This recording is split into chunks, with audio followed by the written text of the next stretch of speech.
So, it's me, Katie, again, and I am going to be calling my vlogs the coffee vlog. And the reason I'm going to be calling it the coffee vlog, is because I'm obsessed with coffee. It's a literal obsession. Okay, so on to what I actually want to talk about. I want to talk about something a little controversial, something that everyone has an opinion on, but nobody is willing to sit down and have an actual conversation about. And that topic is abortion. It's a very touchy subject. There are people that are extremely against it and people that are extremely for it. And then there are people like me. Sorry, I have to kind of switch it a little. And what I mean by me is have mixed views. And what I mean by that is I don't necessarily believe in it, except in certain circumstances, meaning that I don't believe that it should be used as a birth control method. I think that that's really messed up. You know, if you're not smart enough to use some birth control, then perhaps maybe you shouldn't be having sex. Because one of two things is going to happen. Either you are going to get pregnant, or you're going to get an STD, or you're going to do both. That is what it is. The only way 100% to prevent a pregnancy is by being abstinent. It is what it is. Now, I'm going to go into my story. When I was 18 years old, I had moved out of my parents' house, thinking I was all, whatever. I moved in with my boyfriend at the time, who had been my boyfriend for 2 years. We shall call this guy Jack. Jack is not his real name, but to protect his identity, we're going to call him Jack. The relationship was okay while we were in high school. However, when I moved in with him, it was not okay.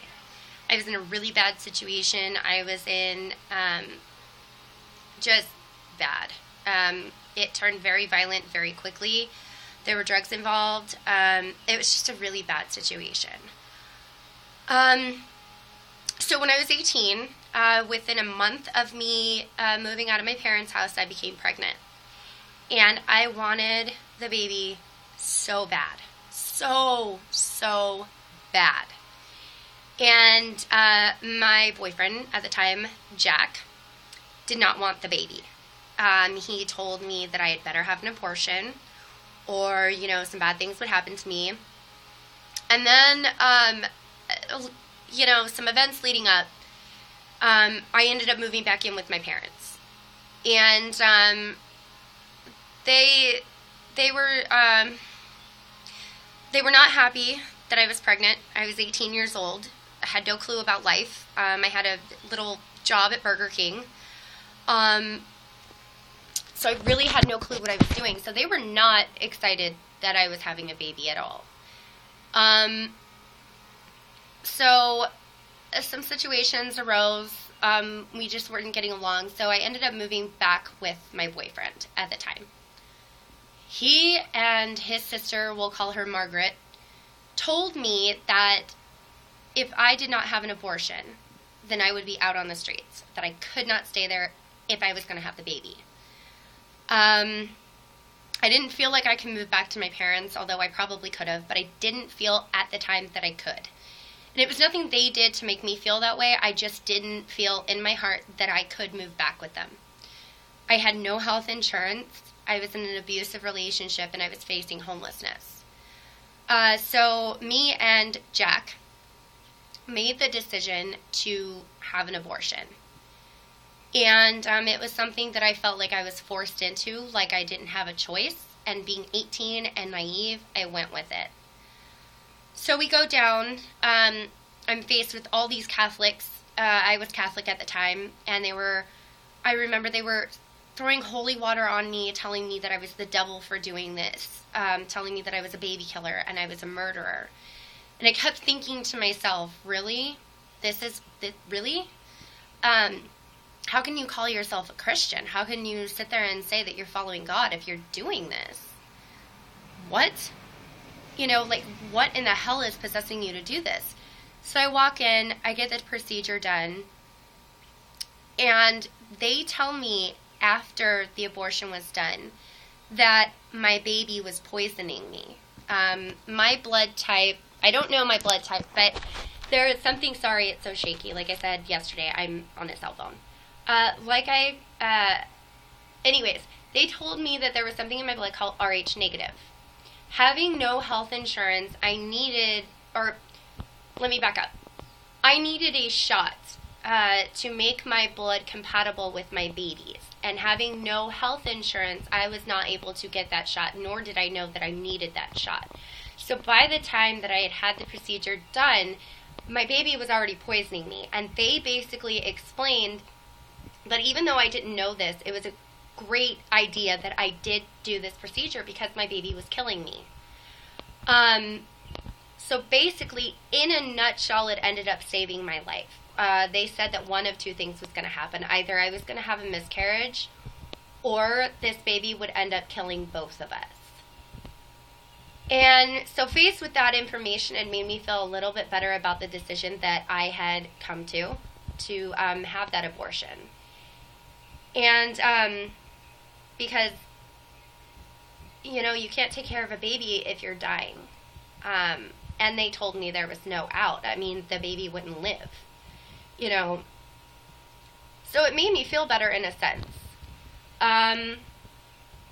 Afterwards, I felt very empty. I went through a very dark period in my life. I went through all of the emotions of feeling angry, feeling guilty, feeling depressed. I got into just a really dark period in my life. I started doing drugs. I started just not caring about myself. I just wanted to sleep all the time. I stopped showing up to work. It was just a really dark period in my life. And I never really dealt with it, to be honest with you. It has been almost 10 years. I'll be 18 in July, and I had the procedure done January of 2006. So it's been almost 10 years since I've had the procedure done, and to be honest with you, it's still something that I struggle with. The reason why I'm telling you this is because I saw something on Facebook. It was a video about apparently what babies go through during an abortion and how mothers will kill their child. To be labeled a baby killer and a murderer pisses me off. Because I did it because I felt like I had no option. If I could have taken care of my baby, I would have had the baby. I would have taken the chance. I would have just said, fuck it, I'm going to have the baby.